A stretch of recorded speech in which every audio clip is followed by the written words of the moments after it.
আসসালামু আলাইকুম। আজকের বিশ্বে স্বাগত জানাচ্ছি আমি উম্মে সুরাইয়া।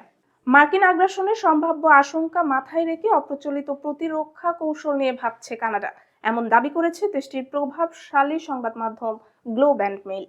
প্রতিবেদনে কানাডার জ্যেষ্ঠ প্রতিরক্ষা কর্মকর্তাদের উদ্ধৃত করে বলা হয়, যুক্তরাষ্ট্রের সঙ্গে চরম উত্তেজনার ক্ষেত্রে পাল্টা প্রতিরোধ গড়ে তুলতে আফগান মুজাহিদিনদের ব্যবহৃত গেরিলা যুদ্ধের আদলে একটি তাত্ত্বিক যুদ্ধ মডেল পর্যালোচনা করা হচ্ছে।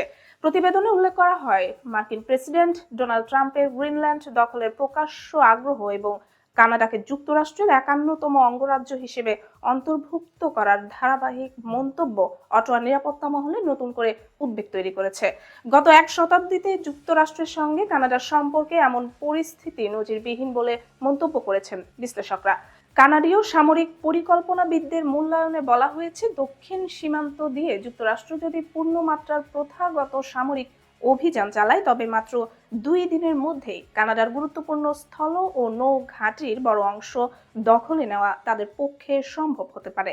এমন বাস্তবতায় সরাসরি সামরিক সংঘাতে টিকে থাকা কঠিন।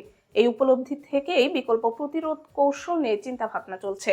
প্রস্তাবিত তাত্ত্বিক মডেল অনুযায়ী নিয়মিত সেনাবাহিনীর পাশাপাশি প্রশিক্ষিত সাধারণ নাগরিকদের নিয়ে ছোট ছোট ইউনিট গঠন করা হতে পারে।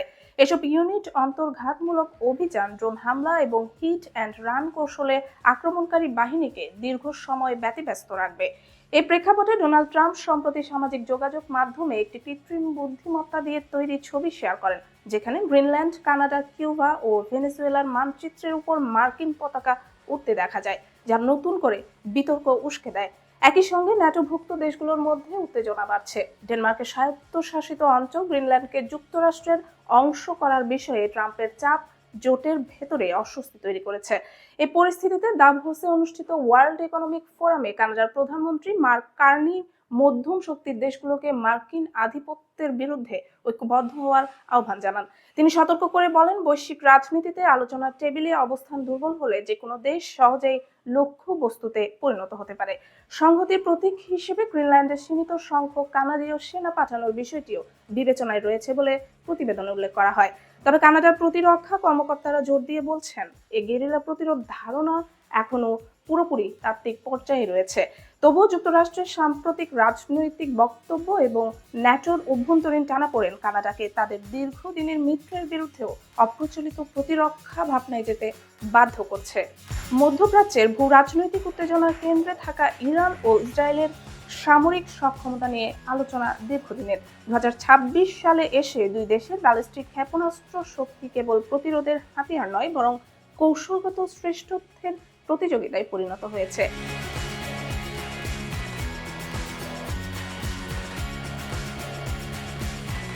ইরান ও ইসরায়েলের মধ্যকার দূরত্ব প্রায় ১৬০০ কিলোমিটার। ফলে সরাসরি সামরিক সংঘাতে দূরপাল্লার ব্যালিস্টিক ক্ষেপণাস্ত্রই উভয় দেশের প্রধান আঘাত হানার মাধ্যম হিসেবে বিবেচিত হচ্ছে।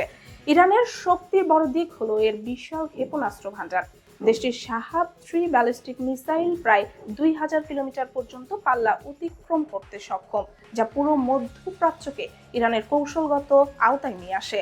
পাল্লার পাশাপাশি নির্ভুলতার দিকেও জোর দিচ্ছে তেহরান। ইমাদ ক্ষেপণাস্ত্রে ব্যবহৃত ম্যানুভারেবল রি-এন্ট্রি ভেহিকল প্রযুক্তির ফলে এটি বায়ুমণ্ডলে প্রবেশের পর নিজের গতিপথ পরিবর্তন করতে পারে, যা প্রতিরক্ষা ব্যবস্থার জন্য বড় চ্যালেঞ্জ। ইরানের দাবি অনুযায়ী এর লক্ষ্য ভ্রষ্টতার ব্যবধান ৫০ মিটারের মধ্যে সীমাবদ্ধ। এছাড়া সলিড ফুয়েল চালিত সেজ্জিল ক্ষেপণাস্ত্র ইরানের আরেকটি বড় শক্তি। দ্রুত উৎক্ষেপণের সক্ষমতা এবং উচ্চগতির কারণে এটি আকাশ প্রতিরক্ষা ব্যবস্থা এড়িয়ে যাওয়ার ক্ষেত্রে তুলনামূলকভাবে কার্যকর বলে মনে করা হয়। অন্যদিকে ইসরায়েলের ক্ষেপণাস্ত্র কৌশল মূলত নির্ভুলতা, প্রযুক্তিগত উৎকর্ষ এবং শক্তিশালী আকাশ প্রতিরক্ষা ব্যবস্থার উপর নির্ভরশীল। দেশটির জেরিকো সিরিজের ব্যালিস্টিক মিসাইলগুলো এই সক্ষমতার মূল ভিত্তি।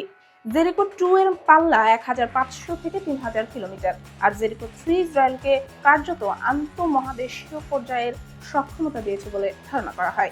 এর সম্ভাব্য পাল্লা ৬০০০ কিলোমিটারেরও বেশি। ইসরায়েলি ক্ষেপণাস্ত্রগুলোর অন্যতম শক্তি হলো উচ্চ নির্ভুলতা। যেখানে ইরান তার ক্ষেপণাস্ত্রের লক্ষ্য ভ্রষ্টতা কমানোর চেষ্টা চালাচ্ছে, সেখানে ইসরায়েলের প্রযুক্তি ২০ মিটারের কম ব্যবধানে আঘাত হানতে সক্ষম বলে বিভিন্ন প্রতিরক্ষা বিশ্লেষণে উল্লেখ করা হয়। ইরানের হাইপারসনিক সক্ষমতা যেমন ফাত্রা 1 এর মোকাবেলায় ইসরায়েল অ্যারো 3 ইন্টারসেপ্টর ব্যবস্থাকে আরো উন্নত করেছে। এই ব্যবস্থা বায়ুমণ্ডলের বাইরেই ব্যালিস্টিক ক্ষেপণাস্ত্র ধ্বংস করতে পারে, যা ইসরায়েলের প্রতিরক্ষা ছাতাকে আরো শক্তিশালী করেছে। বিশ্লেষকদের মতে ইরান ও ইসরায়েলের শক্তির ধরন ভিন্ন। ইরান সংখ্যার দিক থেকে বড় ক্ষেপণাস্ত্র ভান্ডার ব্যবহার করে একযোগে বহু হামলা চালিয়ে শত্রুপক্ষের প্রতিরক্ষা ব্যবস্থা চাপে রাখার কৌশল নিয়েছে।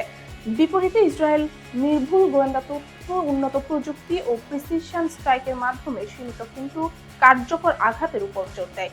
ফলে ব্যালিস্টিক মিসাইল শক্তিতে কে এগিয়ে এ প্রশ্নের উত্তর নির্ভর করে কোন দৃষ্টিকোণ থেকে দেখা হচ্ছে তার উপর। সংখ্যাগত ও পাল্লার দিক থেকে ইরান এগিয়ে থাকলেও প্রযুক্তিগত উৎকর্ষ, নির্ভুলতা ও প্রতিরক্ষা ব্যবস্থার ক্ষেত্রে ইসরায়েল স্পষ্টতই শক্ত অবস্থানে রয়েছে। প্রেসিডেন্ট ডোনাল্ড ট্রাম্পের দ্বিতীয় মেয়াদের প্রথম বছরে যুক্তরাষ্ট্র থেকে 25 লাখের বেশি মানুষকে বিতাড়িত করা হয়েছে। মার্কিন হোমল্যান্ড সিকিউরিটি বিভাগের তথ্য অনুযায়ী গত 10 ডিসেম্বর পর্যন্ত পরিচালিত অভিযানে অন্তত 6,05,000 মানুষকে জোরপূর্বক বহিষ্কার করে নিজ নিজ দেশে ফেরত পাঠানো হয়েছে। ডিএইচএস জানায় একই সময়ে আরও প্রায় 19 লাখ মানুষ স্বেচ্ছায় যুক্তরাষ্ট্র ছেড়ে গেছে, যাকে প্রশাসন ভলান্টারি সেলফ ডিপোর্টেশন হিসেবে উল্লেখ করেছে।